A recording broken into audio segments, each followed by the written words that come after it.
There is a kind of silence that only comes before horror, an unnatural quiet that descends not because there is peace, but because breath is being held. This is the silence that gripped Corcyra. To the outside world, Corcyra appeared functional. Ships still docked at its ports, taxes were collected, temples opened their doors. But underneath the ritual of normality, the city was seething. Beneath every public gathering was suspicion. Behind every wall, a whisper. Corcyra was not yet at war with another state. It was at war with itself. Civil war does not begin with blood. It begins with belief. And belief, when unanchored by trust or tempered by restraint, can justify anything. The descent of Corcyra into civil war was not an eruption. It was an unraveling. Thread by thread, the social fabric frayed, not from outside invasion, but from internal corrosion. And this betrayal, crucially, did not begin on the battlefield. It began in the vocabulary of the people, in the ways neighbors redefined virtue, in the subtle shifts of meaning that allowed old words to justify new violence. In Corcyra, courage became cruelty, moderation became cowardice, justice became vengeance. This podcast follows Corcyra's descent, not as a distant curiosity, but as a case study. We will examine how fear reshaped politics, how language was weaponized, how institutions became tools of domination, and how, once unmoored from truth, a society can come to devour itself. Corcyra was not the first city to fall from within. It will not be the last. Corcyra's path to implosion did not begin in the streets, but in strategy rooms. Long before any knife was drawn, the city had already entered dangerous terrain, diplomatically, ideologically, and psychologically. Positioned off the northwestern coast of Greece, Corcyra was more than a scenic island police. It was a maritime powerhouse. Its naval strength and proximity to key trade routes made it a coveted ally and a dangerous adversary. In peacetime, this gave Corcyra leverage. In war, it made it a target. The conflict began brewing with a larger struggle, the Peloponnesian War. Corcyra, historically a colony of Corinth, grew increasingly independent and increasingly estranged. Corinth, aligned with the Peloponnesian League under Sparta, expected loyalty. Corcyra, meanwhile, flirted with autonomy. When a dispute broke out between Corcyra and another Corinthian colony, Epidamnus, the rift widened. Corcyra appealed to Athens for protection. This was no minor diplomatic gesture. It was a declaration of ideological allegiance. In siding with Athens, Corcyra wasn't just choosing military backing, it was aligning with a worldview. Athens represented democracy, naval dominance, and imperial ambition. Corinth represented oligarchy, traditionalism, and Spartan order. This alignment split Corcyra internally. The elite, landowners, merchants, aristocrats, largely favored Corinth. To them, Athens was chaos in a toga, populism disguised as freedom. But to the lower classes and political reformers, Athens offered something else: inclusion, possibility, and a model of power that did not depend on lineage. As Corcyra deepened ties with Athens, these internal divisions hardened. Political debates turned toxic, allegiances were questioned, friends became informants. Then came the strain of war. With the broader Peloponnesian conflict escalating, Corcyra became a pawn and a prize. Refugees from nearby regions flooded in, fleeing violence or seeking favor. Supplies ran short, tensions ran high, fear entered the bloodstream of the city, not fear of foreign invasion, but of internal betrayal. Who could be trusted? Who was truly loyal to the city? And who to their faction? The groundwork was laid, the spark was imminent, and when it came, it would not burn through buildings, it would burn through words, loyalties, and laws. The descent had begun. Corcyra did not simply split into two camps, it split into two realities. On one side stood the oligarchs, conservative, aristocratic, aligned with Corinth. On the other stood the Democrats, radical, populist, increasingly tied to Athens. The oligarchs feared instability. They argued that tradition, hierarchy, and external alliance were the foundations of civic strength. For them, the shift toward Athens signaled not protection, but infiltration. They saw the democratic experiment as a Trojan horse for mob rule. The Democrats, by contrast, painted themselves as liberators. They accused the oligarchs of clinging to outdated privileges and suppressing the will of the people. To them, Athens was not chaos. It was a model. The Athenian example was proof that a polis could be powerful without being ruled by the few. Both sides claimed loyalty to Corcyra, but their definitions of Corcyra diverged. For the oligarchs, it was a heritage to protect. For the Democrats, it was a future to shape. What had once been political discourse became ideological warfare. Neither side could concede legitimacy to the other without eroding its own claim to justice. The rhetorical shift was subtle but devastating. Traitor and patriot became interchangeable depending on who used them. Compromise was framed as cowardice. Dialogue was interpreted as delay. Each side spoke as though the survival of the city depended on eliminating the other. Propaganda followed. Speeches circulated not to inform, but to inflame. Pamphlets, proclamations, public accusations. Words were not meant to persuade, but to polarize. Violence was hinted at, then endorsed, then organized. This was not yet civil war, but it was something worse than peace. It was the normalization of hate. The factions did not merely disagree. They ceased to believe that disagreement was permissible. The center could not hold, because neither side believed there should be one. In every descent, there is a moment when the slope becomes a cliff. For Corcyra, that moment was sudden and sharp. The trigger came cloaked in ambiguity, perhaps an assassination, perhaps a purge disguised as reform. History, through Thucydides, offers no dramatics, only clinical certainty. Violence erupted, and restraint evaporated. One day, accusations echoed through the assembly chamber. The next, bodies appeared in the streets. The line between political speech and political action collapsed. Rhetoric no longer warned of conflict. It became its first shot. Oligarchs, fearing that democratic radicals would seize full control, struck first. Or perhaps it was the Democrats, acting on intelligence that a coup was imminent. The point is not who began it, but that each side believed they were preventing catastrophe by initiating it. This is the logic of civil war. Better to kill early than to mourn late. The rhetoric that had filled the agora for months, of traitors, conspiracies, corruption, was now tested by sword and flame. Those who had once spoken in metaphor now acted in steel, and once the first act of blood was committed, retribution became obligation. A man was no longer safe because he was innocent. He was only safe if he had already killed for his side. Thucydides observed it with chilling brevity. The leading men on either side fell victims to the vengeance of the commons, and the commons to the revenge of the leading men. What followed was no longer politics. It was arithmetic. Who had acted, who had spoken, who had hesitated. All were accountable. None were forgiven. War always distorts perception.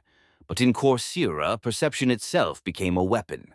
Words no longer described, they commanded. They did not clarify, they camouflaged. The moral vocabulary of the city was inverted. Courage came to mean cruelty without hesitation.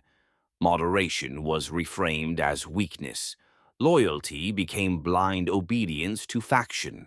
Language lost its anchoring in shared meaning.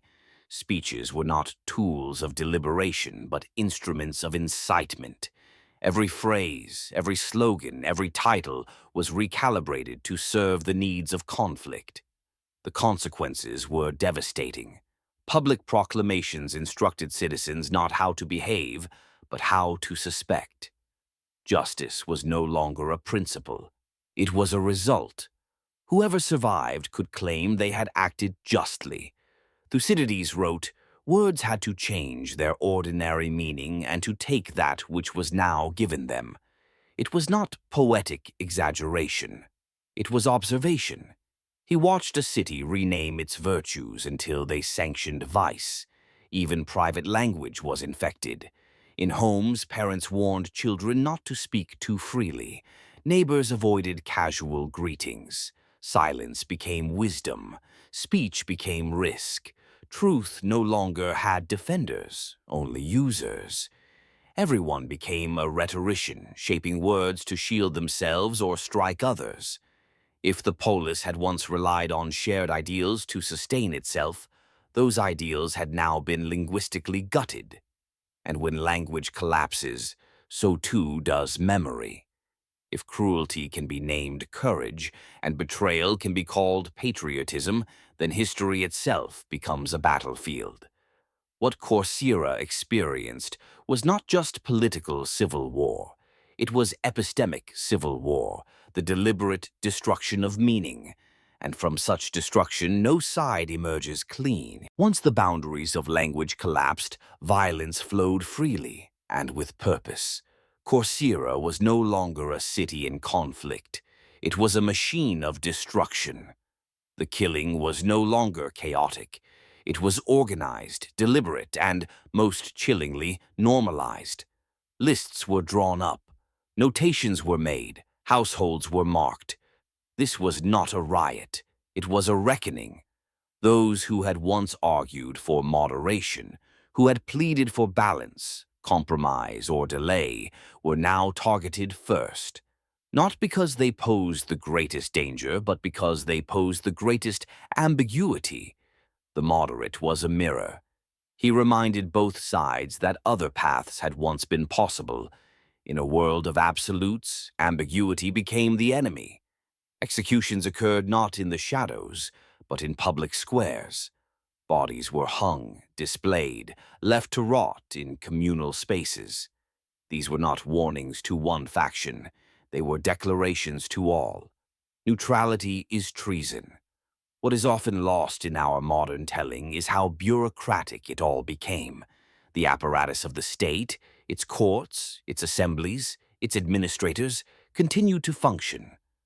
But their purpose had changed. Justice was no longer the endpoint, it was the disguise.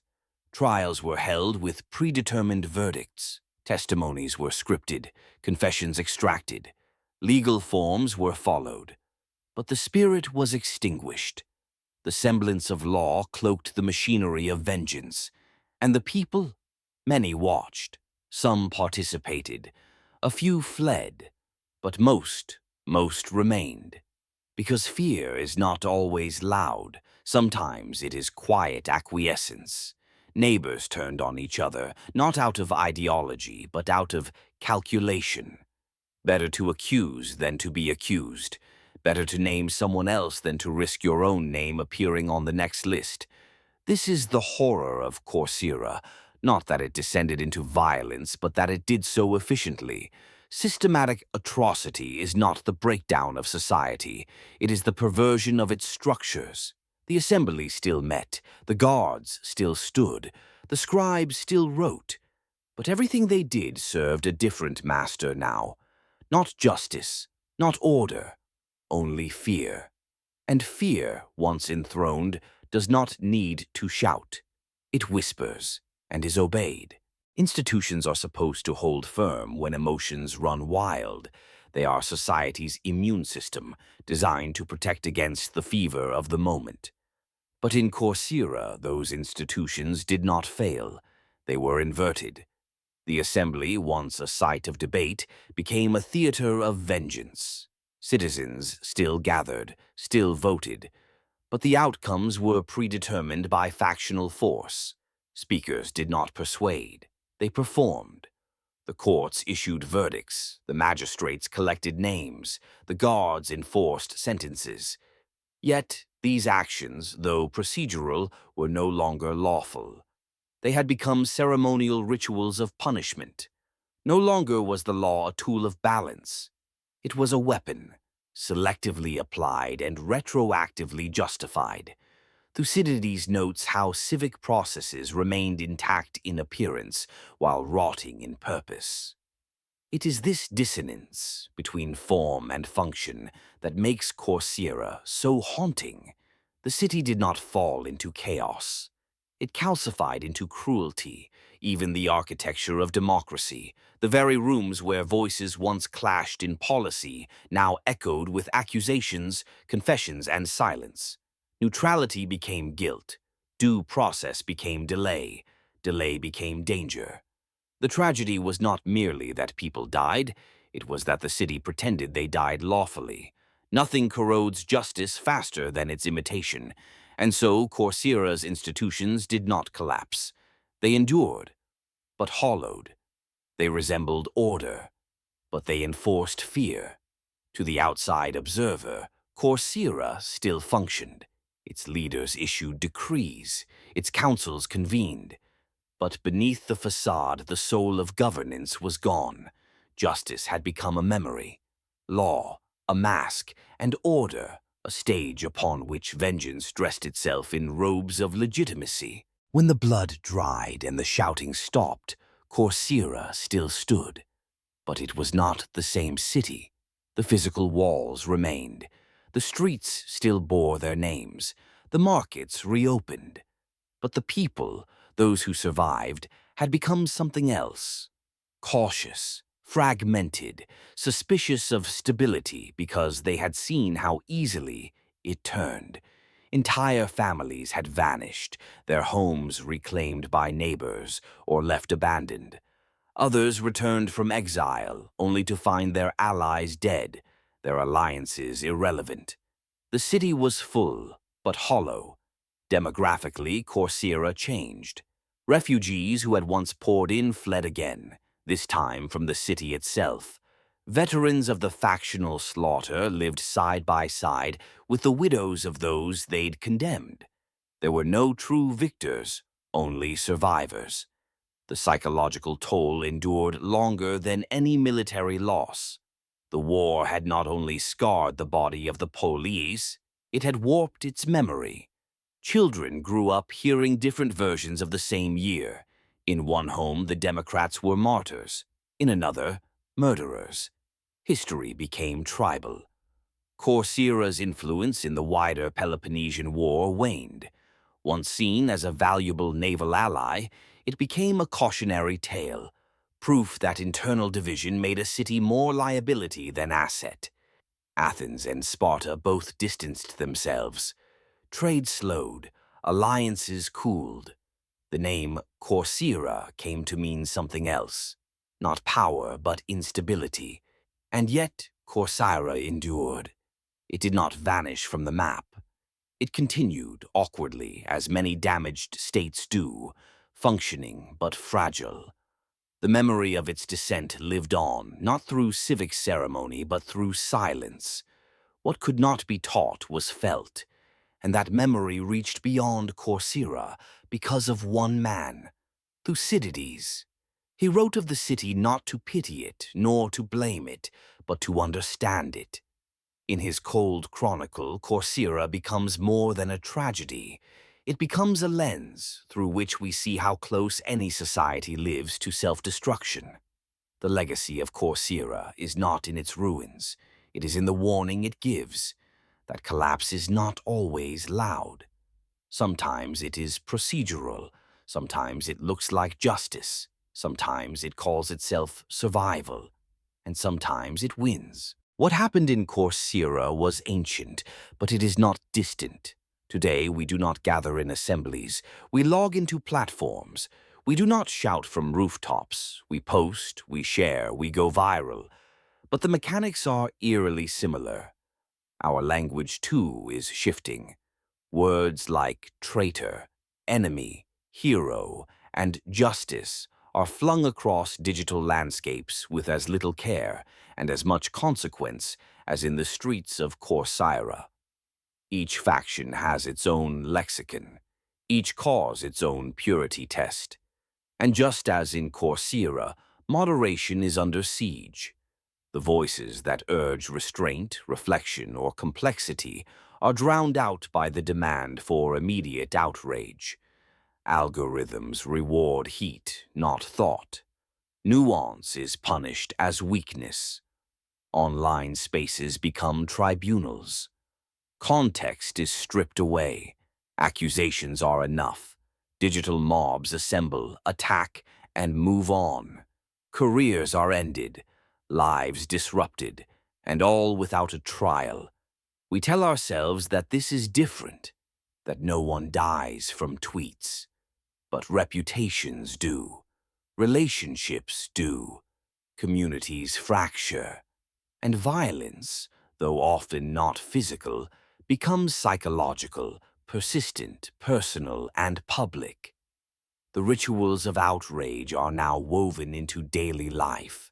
Headlines are written for fury, responses crafted for virality. And amid the noise, truth distorts. The same process Thucydides described plays out again, words losing their meaning, speech becoming strategy. We are not in a civil war, but we are practicing for one. What Corcyra teaches us is that collapse does not always begin with weapons. It begins with speech, with a breakdown of trust, then of truth, then of mercy. If we are to avoid their fate, we must begin not by silencing each other, but by restoring the integrity of our words. Because when language dies, judgment follows. And when judgment dies, mobs rise. Collapse is rarely sudden. More often, it arrives in whispers, small deviations, tolerated exceptions, quiet indulgences in the name of urgency. The story of Corcyra warns us not to fear the mob at the gates, but the silence in the council chamber, the shrug in place of protest, the moment we trade clarity for comfort. That is the first crack. It begins when courage is measured by volume, when argument becomes accusation, when disagreement becomes betrayal. These are not dramatic ruptures. They are shifts, subtle, habitual, and devastating. Thucydides offered no solutions, only diagnosis. His history does not close with a call to action, but with a record of how things fell apart. And perhaps that is the deeper wisdom, to understand that collapse is a process, not an event, that it moves from word to law, from law to practice, from practice to identity. Today, our task is not to be louder, it is to be clearer, not to win arguments, but to hold space for judgment, not to destroy institutions, but to restore their purpose.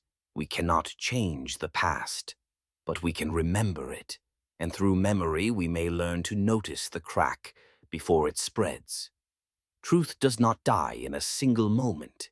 It dies by degrees, whenever it is twisted, weaponized, or ignored. The lesson of Corcyra is simple and chilling. If we wait until the violence starts, we have already waited too long.